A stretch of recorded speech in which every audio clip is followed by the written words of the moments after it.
The Fall Route, Station 1. Drink the fall chestnut wine in Vallombra and you will grow so wild. Some may call you reckless. That is, if you manage to ever make your way back. Social media held our friendship together, not in a deep emotional way, more like duct tape that patches a broken cable. Riley was the face, fearless, magnetic, always ready to crawl into a tunnel for the camera. I was the guy behind it all. Cameras, drones, editing, so she didn't have to worry about the technical stuff. It worked. We built a channel around exploring forgotten places, abandoned hospitals, ghost towns, half-buried bunkers. The kind of content that made people comment things like, "I'd never go there, but I love watching you guys do it." Millions watched, enough to quit our jobs and chase the algorithm full-time. Riley loved the thrill. I liked the control. Framing shots, catching details, making sure we didn't die for views. We balanced each other out, mostly. But after a few years, it got harder to come up with exciting places to explore all the time. It felt like we were starting to repeat ourselves. That's when Riley showed me a comment one of our followers had left under our last video. "Look, they're asking us to do the fall route in Europe again." The fall route was this creepy challenge that was going around in some of the forums we used to get ideas for new videos. Every year, like clockwork, when the end of summer was approaching, some freaks were discussing this route that could only be traveled during the fall time. It consisted of 6 places in Europe, each coming with a challenge. "Just tell them we're only traveling in America. This route is an urban legend," I said.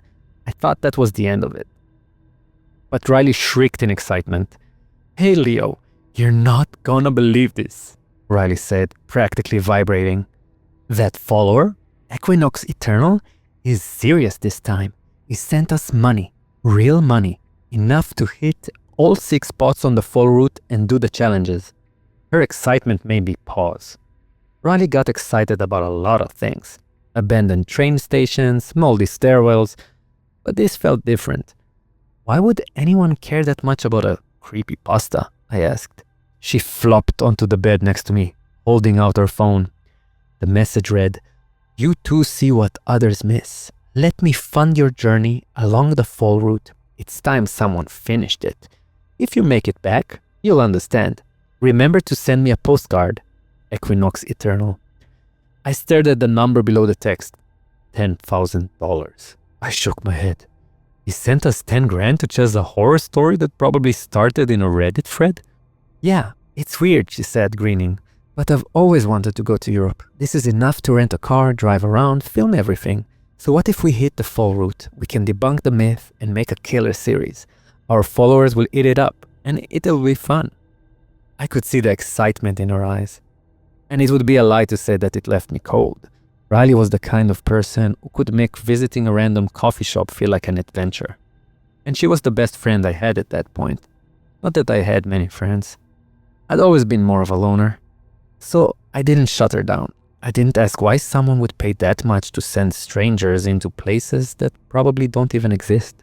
I didn't ask why the message felt off. I just nodded, even though I was sure we wouldn't find anything real on the fall route. If I had any doubts left, I put them aside when Riley jumped at me to hug me, wrapping me in the scent of her cherry perfume. Just a week later, we landed at Milan, Malpensa in northern Italy. Riley was practically bouncing off the walls. We'd both managed to clear a month off, and she was already treating it like a vacation. I wasn't so sure. I'd spent hours digging into the fall route, built a map from the scraps of forum posts and half-dead blogs, 6 locations scattered across Europe. The first was a village in Piedmont called Vallombra. I was surprised when I actually found it on a real map.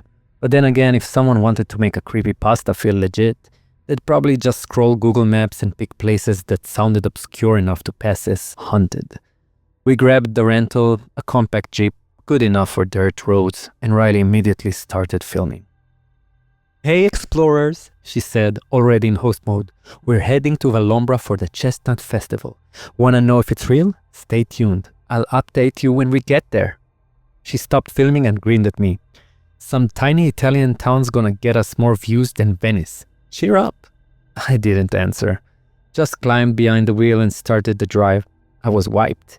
Even with a few hours of sleep on the plane, my brain felt like static. I just wanted to get to Vallombra, crash for the night, and figure out what we'd gotten ourselves into. Riley put her feet on the dashboard, sipping takeaway coffee, already posting clips. I watched Milan blur past. The architecture was stunning. And yeah, I love pizza, but that would have to wait. We had a fake horror trail to discover, and Riley was glowing with excitement, so I kept my doubts to myself. The city gave way to countryside. The road narrowed, flanked by woods. Leaves in every shade of orange, red, and gold shimmered in the late afternoon light. It looked like a painting. Riley was taking pictures non-stop, like she was trying to capture every leaf before it fell. Eventually, the road curled up a hill. The GPS flickered once and then steadied. At the top, the first house came into view. Stone walls, terracotta roofs, balconies spilling over with orange and yellow flowers. It looked like something out of a storybook.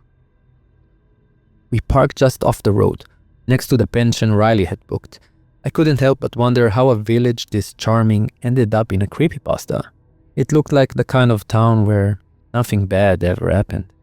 Our hostess, Maria, a middle-aged woman who wore an apron with a chestnut print, greeted us with a warm smile. She handed us 2 steaming cups of mulled wine. Vin brûlé, she called it, and gestured us inside. I declined it, as wine is not really my thing, but her smile didn't falter. You must come to the Chestnut Festival tonight, she said. Actually, you're not the only visitors. The house is full. Riley was already filming, narrating our arrival. I grabbed our backpacks from the jeep and followed them in. The room was small, drenched in autumn colors, acorn patterns on the sheets, a stuffed stag perched on the pillows, oak leaves carved into the wardrobe doors. Honestly, it was a bit too much for my taste, but Riley loved it, so I didn't say anything and just put my camera equipment and clothes into the wooden wardrobe. Should I ask her if there's a room with 2 beds? I said. Normally when we traveled, it was tents or separate rooms. I didn't want Riley to feel uncomfortable. She shrugged. Maria said she's fully booked. We'll probably be out all night anyway. I raised an eyebrow. I'd been hoping for sleep. Real sleep, not plain sleep. What's the plan? Riley grinned. While you were unpacking, I talked to Maria. Tonight's the big highlight of the Chestnut Festival. We have to be there. Try the chestnut wine and film everything. This is what Equinox Eternal paid us for. If we're the first to vlog the fall route, it's gonna blow up. I nodded slowly, watching her practically jump with excitement. She was already halfway out the door in her mind, chasing the next shot. I couldn't shake the feeling that something was off, like the village was too perfect.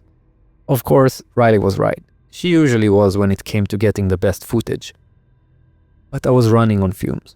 I felt tired, grumpy, and not exactly in the mood to celebrate roasted nuts in a village that looked like it had been designed by an autumn-themed Pinterest board.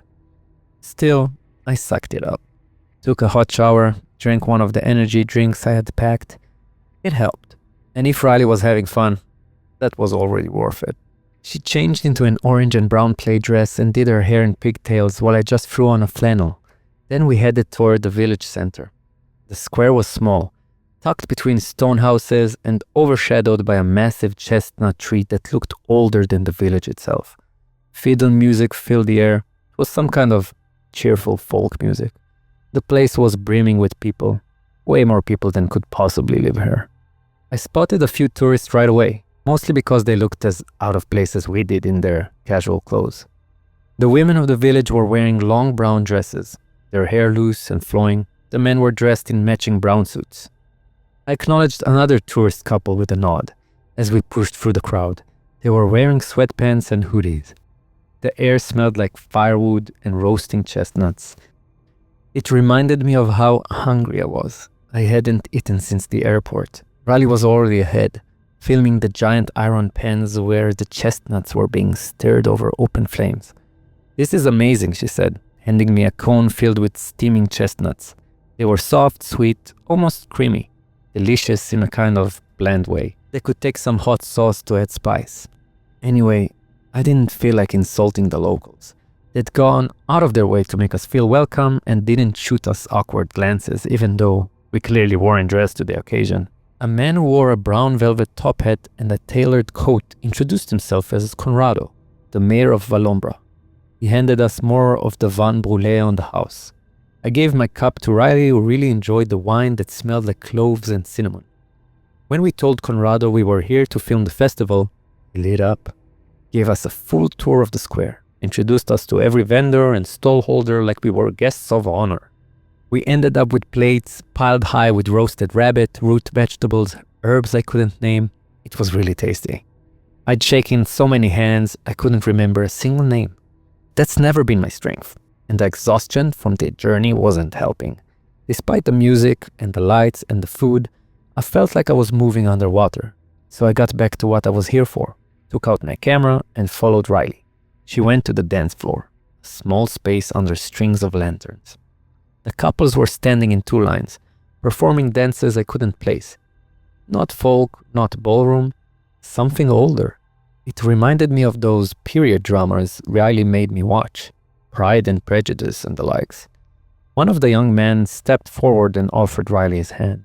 She took it without hesitation, laughing as she joined the line of dancers, twirling, jumping, spinning in circles.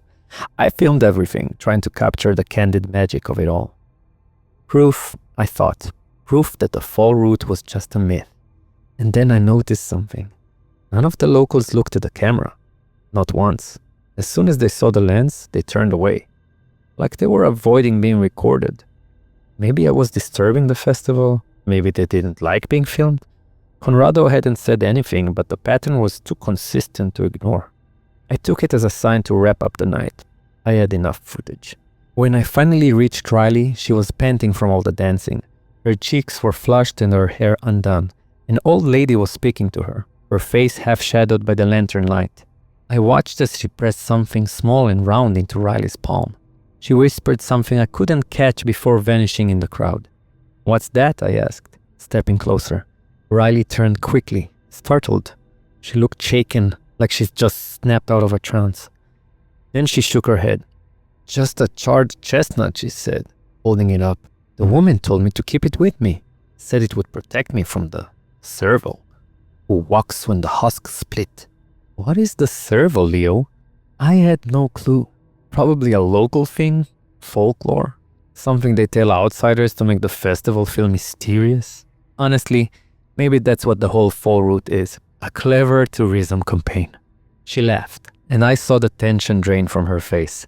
But I couldn't shake the chill that crept up my spine. The fiddle music had shifted. It was faster, almost frantic. It didn't feel festive anymore, but made my pulse race, like I was supposed to be running instead of standing still. I suggested we call it a night, but Riley wasn't done. She said the highlight of the Chestnut Festival was still ahead. There was a glow in her eyes, like a kid at a theme park. I didn't have the heart to ruin it. Maybe she was right. Maybe there was one last shot waiting for us that would get us thousands of new followers. So I bribed myself with the promise of a big plate of pasta tomorrow and a full day off. Just a few more hours, I told myself. Meanwhile, it had gotten dark. The lanterns cast long flickering shadows across the square. I was adjusting my camera settings when Riley tapped my arm. "Look at that!" The villagers had gathered around the chestnut tree, pulling on carved masks with antlers attached to them. In the dim light of the lanterns, I thought they were made of wood, but some of them shimmered pale. A small boy brushed past my leg, running to join the others. I got a closer look at his mask. It wasn't wood. It had that warm ivory tone, almost like bone, but it was too large to be made from any animal I knew. The fiddles had stopped. In their place, drums began to play a slow and repetitive rhythm that made the hairs on the back of my neck stand up. I glanced at Riley. Her smile had frozen. She felt it too, that shift in the atmosphere, like the air had thickened. I scanned the crowd for another tourist, someone who might confirm I wasn't imagining this. The couple closest to us caught my eye. The man looked uneasy, mirroring my own tension. But his partner was locked in, staring at the villagers like she couldn't wait to see what came next. A tall man wearing an ivory-colored mask with the largest antlers, moved through the crowd, passing out torches. The villagers lit them at the fires. One by one they formed a line, the procession beginning to move. The tall man waited until the last masked figure had passed, then turned toward us. "Come join us, friends," he said. "This is the highlight of our yearly festival. All our guests are welcome." I recognized the voice.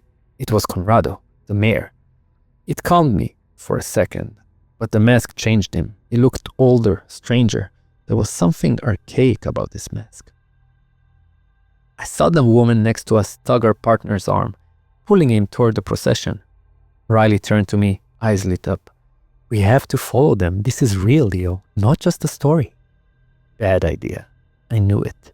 Riley was always the adventurer between us, sure, but we usually stuck to abandoned buildings, not whatever this was.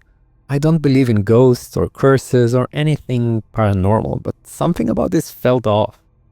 "Come on, Leo," Riley said, already moving. "We have to find out the truth about the fall route. We'll be the ones who finally show what's really happening in these places." "Damn it, Riles," I muttered, filming her as she turned back and smiled. "You're gonna get us into trouble." She shrugged. "Every adventure comes with a bit of trouble, but we'll finally know if the fall route is real."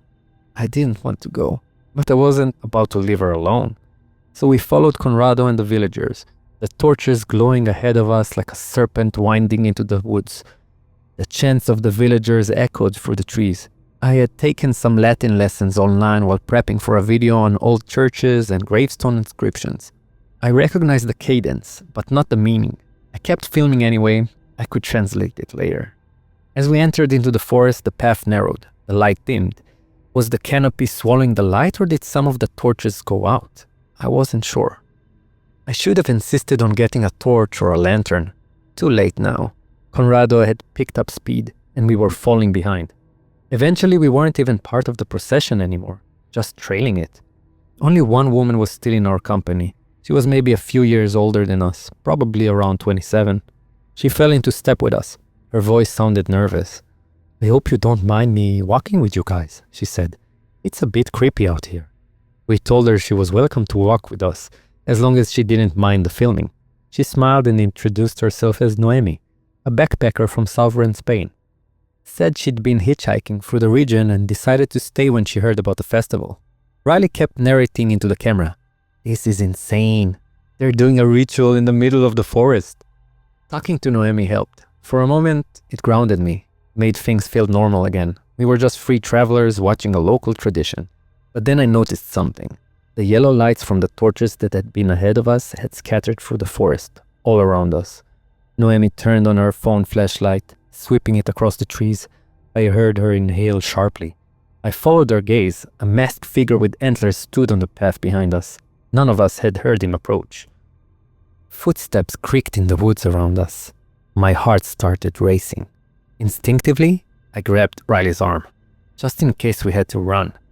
She took my hand and squeezed it hard.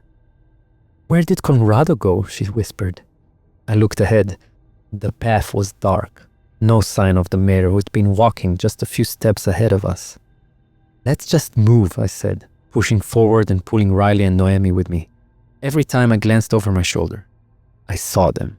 Masked villagers, standing between the trees, silent, watching. Always one or two, never the same spot twice. We stumbled into a clearing. In the moonlight, I saw this massive effigy, half stag, half man, with the large antlers that stretched wide, jagged like broken branches. Fires flared up around the clearing, and in the light, I saw that the statue was made of chestnut husks and twisted branches. Smoke rose from the blackened pit surrounding it. The air was heavy with a stench of burnt hair and resin. I kept the camera on the statue. My hands were shaking. Riley whispered, "They're closing in on us." The guttural chants grew louder. The masked villagers stepped out of the tree line, forming a half circle around us. And then I saw him, Conrado, the tallest among them. He walked straight toward us. I was ready to chew him out, whatever this was. Performance art, local theater, some twisted prank. It wasn't funny anymore. I stepped in front of the girls as he held out a torch to Riley. "Light the pyre and free Servo," he said. "Tonight he will hunt. and you will be the princess of the Chestnuts, his companion." His voice had lost the friendly tone. It was cold and commanding. "Back off," I snapped. "She's not taking part in your ritual. None of us are." Then Riley moved. She stepped past me, eyes locked on the torch. Was she really considering it? Just for the views? "Riles," I whispered, "we need to leave." What the hell had gotten into her? She could be reckless, sure, but she usually trusted my judgment. This wasn't like her. "I want to see the ritual. We have to get this on camera," she said, avoiding my gaze. Panic surged in my gut. I wasn't leaving her here. No way. Damn it, this wasn't going to end well. The masked villagers crept closer. We instinctively stepped back, retreating until we hit the edge of the pit surrounding the effigy. "Take the torch, princess," Conrado's voice echoed across the clearing. Before I could stop her, Riley stepped forward and took it from his hands. The flame cast swirling orange patterns across her face. The crowd erupted in whistles, high-pitched screams. It sounded primal. I turned, scanning the pits behind us, trying to find a way out.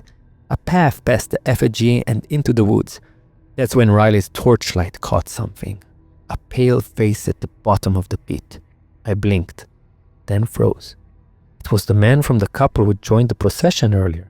Next to him lay his partner, her body limp, both of them buried up to the neck in spiky chestnut husks.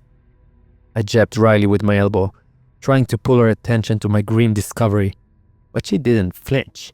Her eyes were locked on a copper chalice Conrado was holding out to her. "It is time for our princess to taste this year's fresh chestnut wine," he said. "Riles," I whispered, "you don't want to drink that. We need to move. Now." Noemi had crept closer to me. One look at her face told me everything. She wanted out. Badly.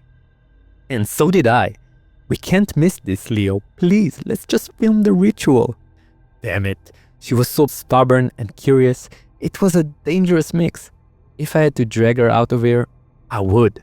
But I had no idea how we'd find our way through the forest alone at night. A scream tore through the air, right next to my ear. I stumbled sideways, nearly falling into the pit. When I regained my balance, I saw that Noemi had slammed 2 masked villagers to the ground and was sprinting into the woods. A group of antlered figures broke formation and chased after her. In the space of a breath, I made a decision. I grabbed Riley's hand and ran. I pressed the camera tight to my chest and shoved the nearest villager hard. He went down and I yanked Riley with me into the darkness. The chanting faded behind us, swallowed by the forest. We didn't stop until the light was gone and the voices were distant. Breathless and angry, she said, "Damn it, Leo. What are you doing?" Before I could answer, the howling started. Right behind us, excited shouts, whistles, pounding footsteps approached fast. They were chasing us. Riley went silent and gave up her resistance. We both sprinted into the dark as fast as we could. Branches slapped our faces, roots caught our feet. We stumbled, but we kept going. They were gaining on us. I could smell the smoke from their torches. The light flickered behind us.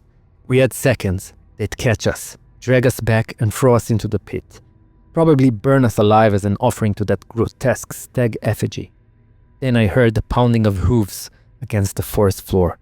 That didn't make sense. No one had brought horses to the clearing, but I didn't dare look back at what exactly was chasing us. Adrenaline took over. My body was running on instinct. All I could think about was moving forward and not letting go of Riley's hand. Our escape ended suddenly, when Riley's foot got caught on something and she slammed into the ground hard. I went down with her, still gripping her hand. The lights closed in. I saw them, dark silhouettes moving through the trees. The antlers made them look massive, inhuman. In their center, a huge figure was moving. The body looked like it belonged to a 4-legged animal, slender but powerful. A stag, maybe. But rising from its back was the torso of a man with broad shoulders and long arms, and atop its head, 8 pointed antlers. My heart was pounding so hard I couldn't catch a breath. What was that thing? I braced for them to grab us, drag us back into whatever nightmare they'd prepared. But they didn't move. They were staring at something on the ground near us. It was so small, so ordinary, I didn't notice it at first. The charred chestnut, the old woman had given Riley at the festival, it must have rolled out of her pocket when she fell. And somehow, it stopped them. They stood frozen, heads tilted, like the chestnut held them in place. "Riles, let's go," I whispered. She nodded, scrambled to her feet, and we bolted into the forest. No footsteps behind us. I kept hoping Noemi had made it out too, but we didn't encounter her. Eventually, we were too exhausted to keep running. We collapsed against the trunk of a massive tree and passed out. Dawn woke us. Soft light filtered through the branches, and we realized we were already at the edge of the woods. We stepped into a pasture where sheep grazed, and in the distance, the hilltop houses of Velombra glowed against the morning sky. We walked back without saying a word. We were both too tired and shaken. We didn't need to talk. We had silently agreed to just get out of here. When we reached the village square, it was like the festival had never happened. No stalls, no tables, no lanterns, just ash and scattered chestnut husks across the cobblestones. We hurried to grab our things from the room. Maria was gone, no trace of the other guests. Back at the van, I didn't waste a second. I drove toward the next town, hoping to catch up on some sleep. Riley was quietly going through the footage on the camera that had miraculously survived the chase. She was muttering under her breath, replaying clips I'd shot. "That's not possible. It never happened like that," she muttered.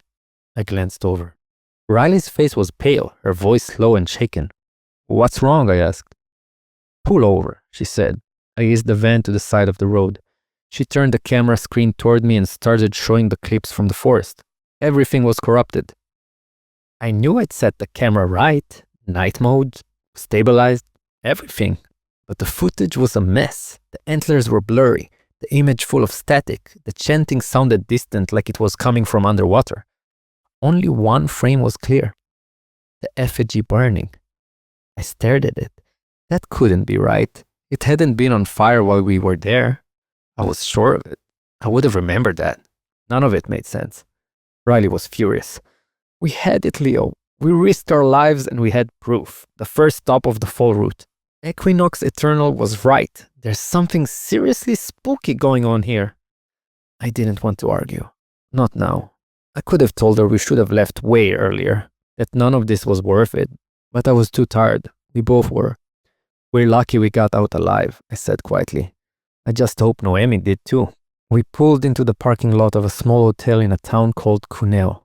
We desperately needed a break before figuring out what came next. I got out to grab our bags, and that's when I saw it. Something was caught in the rear door frame. I opened it, and a fresh chestnut husk dropped to the ground.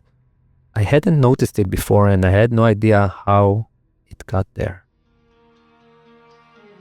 Thank you for watching an episode of our Fall Route series. I'm your narrator, Afik, and this episode was written by my lovely partner, Effi, and together we are stories of solstice.